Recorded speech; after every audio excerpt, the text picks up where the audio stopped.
किसी वर्ग का क्षेत्रफल ज्ञात करने के लिए शेखर ने वर्ग के क्षेत्रफल के सूत्र का उपयोग किया, जबकि उसके मित्र मरूफ ने वर्ग के परिमाप के सूत्र का प्रयोग किया। और आश्चर्य की बात है कि दोनों के उत्तर संख्यात्मक रूप से एक ही थे। मुझे बताइए कि जिस वर्ग पर वे कार्य कर रहे थे उसकी भुजाओं की इकाइयों की संख्या क्या है। तो देखिएगा, शेखर ने क्षेत्रफल निकाला तो वर्ग का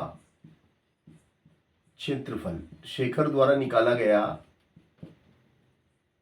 भुजा का वर्ग है ना। तो भुजा अपन ने मान ली x, तो x का वर्ग है ना। और ये शेखर ने निकाला और मरूफ ने निकाला वर्ग का परिमाप है ना। तो वर्ग का परिमाप बराबर 4x। और संख्यात्मक रूप से दोनों बराबर निकले प्रश्नानुसार। x square is equal to 4x, संख्यात्मक रूप से बराबर है। अच्छी बात है, इसको उठा के हम इधर लाएंगे। x स्क्वायर माइनस 4x बराबर 0।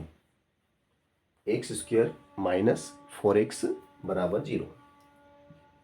फिर x कॉमन आ जाएगा, x माइनस 4 बराबर 0 है ना। x बाहर आ गया, फिर x माइनस 4 बराबर 0। फिर आगे चलते हैं, x बराबर 0, x माइनस 4 बराबर 0 है ना। x बराबर 0 और x माइनस 4 बराबर 0। ठीक है, तो अब हम माइनस 4 को हम उठा के उस तरफ ले जाते हैं। ठीक है ना। तो ये हो जाएगा आपका x बराबर 4।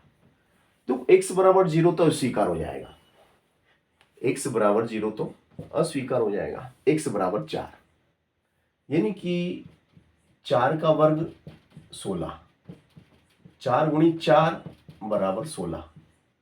वर्ग सेंटीमीटर, ओनली सेंटीमीटर, क्योंकि परिमाप सेंटीमीटर में होगा और क्षेत्रफल वर्ग सेंटीमीटर में होगा।